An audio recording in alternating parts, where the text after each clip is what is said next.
Chhattisgarh അംബികാപൂരിലെ Carmel സ്കൂളിലെ വിദ്യാർത്ഥിയുടെ ആത്മഹത്യ. മലയാളി CMC സന്യാസിനി സിസ്റ്റർ മേഴ്സിക്ക് വീണ്ടും ജാമ്യം നിഷേധിച്ചു. കേസിൽ ദുരൂഹതയുണ്ടെന്ന വാർത്താക്കുറിപ്പുമായി സിസ്റ്റേഴ്സിന്റെ കൂട്ടായ്മയായ വോയിസ് ഓഫ് നൺസ് രംഗത്ത്.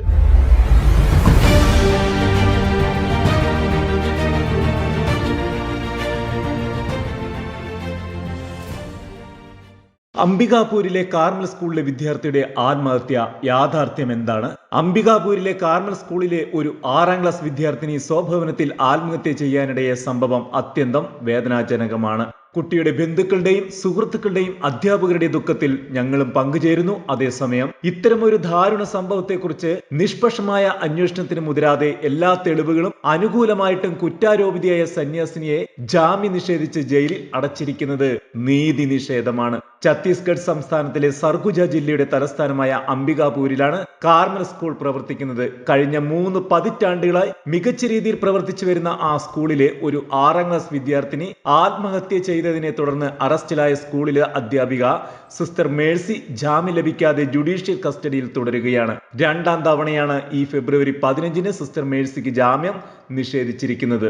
ഫെബ്രുവരി 6-ാം തീയതിയാണ് സംഭവങ്ങളുടെ ആരംഭം. അന്നേ ദിവസം രാത്രി 9:30 കാർമൽ സ്കൂളിലെ ഒരു 6ാം ക്ലാസ് വിദ്യാർത്ഥിനിയെ സ്വന്തം വീട്ടിൽ തൂങ്ങി മരിച്ച നിലയിൽ കണ്ടെത്തി. സംഭവ സ്ഥലത്ത് നിന്ന് കുട്ടി എഴുതിയ ആത്മഹത്യാക്കുറിപ്പും കണ്ടെത്തി. അത് സ്വന്തം കൈപ്പടയിൽ അവൾ തന്നെ എഴുതിയതാണെന്ന് പോലീസ് സ്ഥിരീകരിക്കുകയുണ്ടായി. ആത്മഹത്യാക്കുറിപ്പിന്റെ പൂർണ്ണ രൂപം ഇതാണ്. ഇന്ന് എന്റെ ഈ 2 കൂട്ടുകാരികളുടെയും ID കാർഡ് എന്റെ സ്കൂളിലെ സിസ്റ്റർ മേഴ്സി പിടിച്ചു വാങ്ങി. അവൾ ഭയങ്കര അപകടകാരിയാണെന്ന് എന്റെ കൂട്ടുകാരികൾ എന്നോട് പറഞ്ഞു.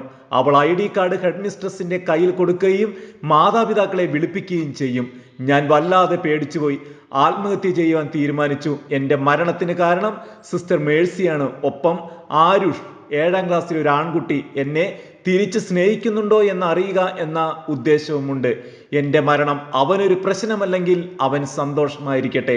എനിക്ക് സിസ്റ്റർ മേഴ്സിയോട് പകരം വീട്ടണം. അവൾക്ക് ജീവിച്ചിരിക്കാനുള്ള അർഹതയില്ല. Okay, that is it. Bye. ഒപ്പ് തീയതി. നിർത്തിയതിനു ശേഷം വീണ്ടും എഴുതുകയാണ്. എന്റെ കൂട്ടുകാരികൾക്ക് ശിക്ഷ കിട്ടാതിരിക്കാൻ ദയവായി അവരെ സംരക്ഷിക്കുക. മമ്മയെയും പപ്പയെയും ആരുഷിനെയും കൂട്ടുകാരെയും കസിൻസിനെയും ഞാൻ സ്നേഹിക്കുന്നു. ഞാൻ സന്തോഷവതിയായിരിക്കാൻ പരിശ്രമിച്ച എല്ലാവർക്കും നന്ദി. ദയവായി എന്റെ ശരീരം പോസ്റ്റ്മോർട്ടം ചെയ്യരുത്. എന്റെ സംസ്കാരത്തിന് എല്ലാ കൂട്ടുകാരെയും ആരുഷിനെയും വിളിക്കണം. എന്റെ അമ്മയ്ക്ക് എന്റെ മരണത്തിൽ പങ്കില്ല. പിതാവിനും മുത്തച്ഛനും അമ്മയ്ക്കുമൊപ്പം താമസിക്കുന്ന കുട്ടിയുടെ ആത്മഹത്യാക്കുറിപ്പിൽ അമ്മയ്ക്ക് പങ്കില്ല എന്ന് പ്രത്യേകമായി എഴുതിയിരിക്കുന്നത് വിചിത്രമാണ്. സ്കൂളിൽ നിന്ന് തിരിച്ചെത്തിയ ശേഷം മകൾ തനിക്ക് സുഖമില്ല എന്ന് പറയുകയും താൻ നൽകിയ മരുന്ന് കഴിച്ച് അവൾ കിടപ്പുമുറിയിലേക്ക് പോവുകയും ചെയ്തു എന്നാണ് അവളുടെ അമ്മ പറഞ്ഞതായി FIR-ൽ രേഖപ്പെടുത്തിയിട്ടുള്ളത്. രാത്രി വൈകിയും കിടപ്പുമുറിയിൽ നിന്ന് പുറത്തിറങ്ങാതിരുന്നപ്പോൾ പോയി വിളിക്കുകയും വാതിൽ തുറക്കാതിരുന്നതിനാൽ സമീപത്തുള്ള പൂജാമുറിയുടെ സമീപമുള്ള ജനലിലൂടെ നോക്കിയപ്പോൾ കെട്ടിത്തൂങ്ങിയ നിലയിൽ കാണുകയുമായിരുന്നു എന്ന് അവർ പറയുന്നു. തുടർന്ന് വാതിൽ വീട്ടുകാർ ചവിട്ടി തുറക്കുകയായിരുന്നു. രാത്രി 10 മണിയോടെ മരണവിവരം ക്ലാസ് ടീച്ചറെ അറിയിച്ചിരുന്നു. അപ്പോൾ തന്നെ ക്ലാസ് ടീച്ചർ ഹെഡ് മിസ്ട്രസിനെയും വിവരം അറിയിച്ചു. ഉടൻ തന്നെ ഹെഡ് മിസ്ട്രസ് കുട്ടിയുടെ പിതാവിനെ വിളിച്ച് സംസാരിച്ചു. അയാൾ അപ്പോൾ വീട്ടിലെത്തിയിരുന്നില്ല. കുട്ടിയുടെ വീടിന് സമീപമുള്ള ഒരു സ്കൂൾ അധ്യാപികയെ ഉടൻ തന്നെ സംഭവ സ്ഥലത്തേക്ക് പറഞ്ഞയക്കുകയും തൂങ്ങി നിൽക്കുന്ന നിലയിൽ കുട്ടിയെ കാണുകയും ചെയ്തിരുന്നു. മരണം നടന്നത് ഫെബ്രുവരി 6-ാം തീയതി രാത്രി 9:30 ആയിരുന്നുവെങ്കിലും FIR പ്രകാരം പോലീസ് സ്റ്റേഷനിൽ വിവരം ലഭിച്ചതായി പറയുന്നത് 7-ാം തീയതി ഉച്ചയ്ക്ക് ശേഷം 2:10-നാണ്. പോലീസ് സ്ഥലത്തെത്തിയത് 7-ാം തീയതി ഉച്ചയ്ക്ക് ശേഷമാണ് എന്ന് വ്യക്തം. ഇക്കാര്യത്തിൽ വലിയ ദുരൂഹതയുണ്ട്. 7-ാം തീയതി രാവിലെ മുതൽ തന്നെ കുട്ടിയുടെ ആത്മഹത്യാക്കുറിപ്പും ഫോട്ടോകളും സമൂഹ മാധ്യമങ്ങളിൽ ചിലർ പ്രചരിപ്പിക്കുകയുണ്ടായിരുന്നു. അതേ തുടർന്ന് സ്കൂളിനെതിരെയുള്ള പ്രചരണങ്ങൾ ശക്തി പ്രാപിക്കുകയും ചില തീവ്ര വർഗീയ സംഘടനാ പ്രവർത്തകർ കൂട്ടത്തോടെ എത്തി പ്രക്ഷോഭം ആരംഭിക്കുകയും ചെയ്തു. കുറ്റാരോപിതയായ സിസ്റ്റർ മേഴ്സിയെ ജീവനോടെ തീ കൊളുത്തി കൊല്ലുമെന്നായിരുന്നു പ്രക്ഷോഭകാരികളുടെ ഭീഷണി. പോലീസ് കേസെടുത്തതോടൊപ്പം തന്നെ സിസ്റ്റർ മേഴ്സി അറസ്റ്റിലുമായി. ഹിന്ദുത്വ സംഘടനകളുടെയും ഭീഷണിയെ തുടർന്ന് ഒരാഴ്ച സ്കൂൾ അടച്ചിട്ടു. IPC 305 പ്രകാരമാണ് സിസ്റ്റർ മേഴ്സിക്കെതിരെ കേസെടുക്കുകയും റിമാൻഡ് ചെയ്യുകയും ചെയ്തത്. കുട്ടിയുടെ ആത്മഹത്യാക്കുറിപ്പിലെ ബാലിശമായ ആരോപണമല്ലാതെ മറ്റൊരു തെളിവും സിസ്റ്ററിനെതിരെ ഇല്ലാതിരുന്നിട്ടും കോടതി 2ാം തവണ ജാമ്യം നിഷേധിക്കുകയുമാണ് ഉണ്ടായത്. മരണപ്പെട്ട കുട്ടിക്ക് നേരിട്ട് പരിചയം പോലും ഇല്ലാത്ത അവളുടെ അധ്യാപികയായിരുന്നില്ലാത്ത വ്യക്തിയാണ് കുറ്റം ആരോപിക്കപ്പെട്ട സിസ്റ്റർ മേഴ്സി. അവർ ചെയ്ത തെറ്റ് ഒരു പ്രത്യേക സാഹചര്യത്തിൽ 3 കുട്ടികളുടെ ID കാർഡ് വാങ്ങിവെച്ചു എന്നുള്ളതായിരുന്നു. അതിന് വ്യക്തമായ കാരണവും ഉണ്ടായിരുന്നു. ആത്മഹത്യക്ക് മുമ്പ് സ്കൂളിൽ സംഭവിച്ചത് ഇതായിരുന്നു. ഫെബ്രുവരി 6-ാം തീയതി അവസാനത്തെ പീരീഡിൽ ക്ലാസ്സിൽ കയറാതെ 6-ാം ക്ലാസ്സിലെ 3 പെൺകുട്ടികൾ തങ്ങളുടേതല്ലാത്ത ഫ്ലോറിലെ ടോയ്ലറ്റിനുള്ളിൽ 3-4 ക്ലാസ്സുകളിലെ കുട്ടികൾ ഉപയോഗിക്കുന്ന ടോയ്ലറ്റ് കുറെ സമയമായി കയറി വാതിൽ അടച്ചിരിക്കുന്നതായി കണ്ട ചില കുട്ടികൾ സിസ്റ്റർ മേഴ്സിയെ വിവരം അറിയിച്ചു. അരമണിക്കൂറോളം സമയം ഒരേ ടോയ്ലറ്റിലായിരുന്ന ശേഷം പുറത്തിറങ്ങിയ അവരോട് സിസ്റ്റർ മേഴ്സി സ്വാഭാവികമായി കാര്യം ആരായുകയും കുട്ടികളെ തിരിച്ചറിയുന്നതിനായി ID കാർഡുകൾ വാങ്ങുകയും ചെയ്തു. ശേഷം തിരികെ ക്ലാസ്സിലേക്ക് പറഞ്ഞുവിട്ടു.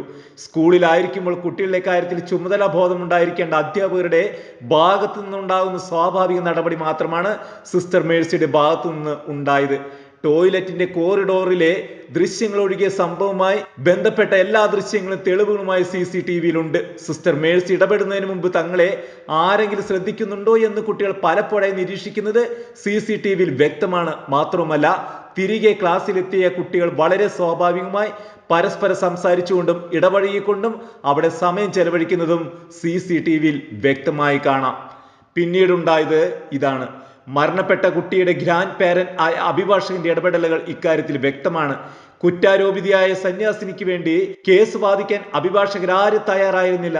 കേസ് നിഷ്പക്ഷമായി അന്വേഷിച്ചു തുടങ്ങിയ പോലീസ് ഓഫീസർ ദിവസങ്ങൾക്കുള്ളിൽ സ്ഥലം മാറ്റപ്പെട്ടു. വാദം പൂർത്തിയായിട്ടും വിധി പറയാനുള്ള കാലതാമസം കോടതിയിലുണ്ടായി. ഇത്തരത്തിൽ കേസിനെ കൂടുതൽ സങ്കീർണമാക്കി മാറ്റാനും അന്വേഷണം വൈകിപ്പിക്കാനും കൈകടത്തലുകൾ നടത്താനുമുള്ള നീക്കങ്ങൾ എല്ലായ്പ്പോഴും പ്രകടമായിരുന്നു. ഒപ്പമുണ്ടായ രാഷ്ട്രീയ ഇടപെടലുകളും വ്യാജ പ്രചരണങ്ങളും ഒരു പ്രക്ഷോഭത്തിലേക്ക് നയിച്ചു. ഒരു വർഗീയ കലാപ സമാനമായ സാഹചര്യമായിരുന്നു അവിടെ ഉണ്ടായത്. സിസ്റ്റർ മേഴ്സി യാതൊരു തെറ്റും ചെയ്തിട്ടില്ല എന്ന കാര്യത്തിൽ പോലീസിനും കോടതിക്കും കാര്യങ്ങൾ വ്യക്തമായി മനസ്സിലാക്കിയ ആർക്കും സംശയമില്ല. എന്നാൽ ഇത്തരമൊരു സംഭവത്തിന്റെ പേരിൽ വലിയ രാഷ്ട്രീയ വർഗീയ മുതലെടുപ്പുകളാണ് അവിടെ നടന്നത്. കത്തോലിക്ക സന്യാസിനിമാരുടെ നേതൃത്വത്തിൽ മാതൃകാപരമായി നടന്നു വരുന്ന ആ സ്കൂളിനെതിരെ വലിയ രീതിയിലുള്ള വ്യാജ പ്രചരണങ്ങൾ നടന്നു. സംഭവത്തെക്കുറിച്ച് പുകമറ സൃഷ്ടിച്ചുകൊണ്ട് സാധാരണക്കാർക്കിടയിൽ തെറ്റിദ്ധാരണകൾ സൃഷ്ടിക്കുകയും അവരുടെ വികാരത്തെ മുതലെടുത്ത് കലാപം സൃഷ്ടിക്കുവാൻ ശ്രമം നടത്തുകയും ചെയ്തു. കാര്യങ്ങൾ വ്യക്തമാണെങ്കിലും ഒരാഴ്ചയ്ക്ക് ശേഷവും നിരപരാധിയായ ഒരു അധ്യാപികയെ ജയിലിലിട്ടിരിക്കുന്നു. സിസ്റ്റർ മേഴ്സിക്ക് ജാമ്യം ലഭിക്കാതിരിക്കാൻ വലിയ രാഷ്ട്രീയ സമ്മർദ്ദം പോലീസിനും കോടതിക്കും മേൽ ഉള്ളതായതാണ് സംശയിക്കുന്നത്. ജാമ്യം അനുവദിക്കുവാൻ പാടില്ല എന്ന പോലീസിന്റെ ശക്തമായ വാദം കോടതി ഉത്തരവിൽ രേഖപ്പെടുത്തിയിട്ടുണ്ട്.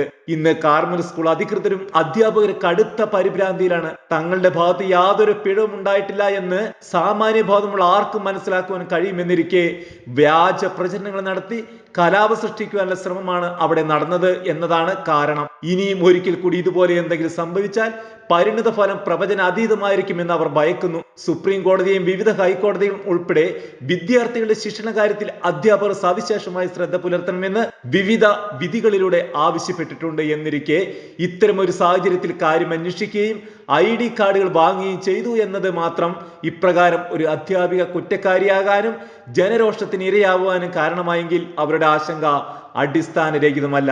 ഇപ്രകാരം ക്രൈസ്തവ സ്ഥാപനങ്ങൾ സമർപ്പിതരും വർഗീയവാദികൾ നേതൃത്വം നൽകുന്ന ആൾക്കൂട്ട വിചാരണയ്ക്ക് വിധേയരാകുന്നു എന്നത് ഗൗരവമായി പരിഗണിക്കേണ്ട വിഷയമാണ്.